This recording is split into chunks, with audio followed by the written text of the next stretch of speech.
ఈరోజు ఈ భారతదేశానికి స్వాతంత్రం రావాలని చెప్పి 19వ ఏటనే తన ప్రాణాలను సైతం లెక్క చేయకుండా తన కుటుంబాన్ని సైతం లెక్క చేయకుండా ఈ దేశ స్వాతంత్ర్యమే ముఖ్యమని చెప్పి 19వ ఏటనే ఉరికొయ్యలను ముద్దాడిన భగత్ సింగ్ రాజ్గురు సుఖ్దేవుల 93వ వర్ధంతి ఈరోజు దేశవ్యాప్తంగా ఘనంగా నిర్వహించడం జరుగుతుంది.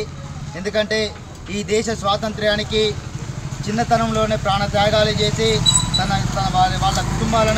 వాళ్ళ కుటుంబ పరిస్థితులను కూడా లెక్క చేయకుండా ఈ దేశానికి స్వాతంత్రం వస్తే మాలాంటి యువతకు, విద్యార్థులకు, దేశ ప్రజలకు న్యాయం జరుగుతుంది, స్వాతంత్ర్యమే మా జన్మ హక్కు అని చెప్పి ఉరికొమ్మలను ముద్దాడిన భగత్ సింగ్ రాజ్గురు సుఖ్దేవుల ఆశయ సాధన కోసం అఖిల భారత విద్యార్థి సమైక్యగా ఈరోజు దేశవ్యాప్తంగా భగత్ సింగ్ రాజ్గురు సుఖ్దేవుల వర్ధంతి జయంతులను ఘనంగా నిర్వహించడం జరుగుతుంది.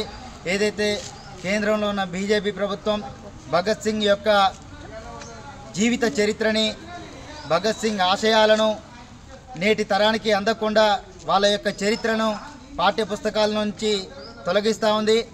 ఇప్పుడు పార్లమెంట్ ఎన్నికలు వస్తూ ఉన్నాయి. ఈ పార్లమెంట్ ఎన్నికల్లో ఈ దేశానికి స్వాతంత్రం తెచ్చినటువంటి మహనీయుల చరిత్రలను ప్రభుత్వ పాఠశాలలో కానీ కళాశాలలో కానీ వారి అభ్యసించే పాఠ్యపుస్తకాల్లో వీళ్ళ యొక్క చరిత్రను లిఖించాలని చెప్పేసి అఖిల భారత విద్యార్థి సమైక్య ఏఐఎస్ఎఫ్గా ఈ గవర్నమెంట్ మేము డిమాండ్ చేస్తూ ఉన్నాం. అదేవిధంగా తెలంగాణ రాష్ట్రంలో భగత్ సింగ్ రాజ్గురు సుఖ్దేవుల విగ్రహాలను ట్యాంక్ బండ్పై ఏర్పాటు చేయాలని చెప్పేసి అఖిల భారత విద్యార్థి సమైక్యగా ఈ రాష్ట్ర ప్రభుత్వానికి సూచన చేస్తూ ఉన్నాం. ఎందుకంటే నేటి తరానికి వీళ్ళ చరిత్రను తెలియాల్సి ఉన్నది. చరిత్రను వక్రీకరిస్తున్న బీజేపీ ప్రభుత్వానికి గుణపాఠం చెప్పే విధంగా రానున్న ఎన్నికల్లో విద్యార్థులు, మేధావులు, ప్రజలంతా కూడా ఆలోచన చేసి ఒక మతాన్ని పక్కకు పెడితే ఈ దేశంలో కులం, మతం ఇటువంటివి లేకుండా సమానత్వం కోసం ఫైట్ చేస్తున్నటువంటి మాలాంటి విద్యార్థి సంఘ నాయకుల కోసం, ఈ దేశ విద్యార్థుల భవిష్యత్తు కోసం మీరు ఓటు వేయాల్సిన హక్కు ఎంతైనా ఉన్నదని చెప్పేసి మేము దేశ ప్రజలకు తెలియజేస్తా ఉన్నాం.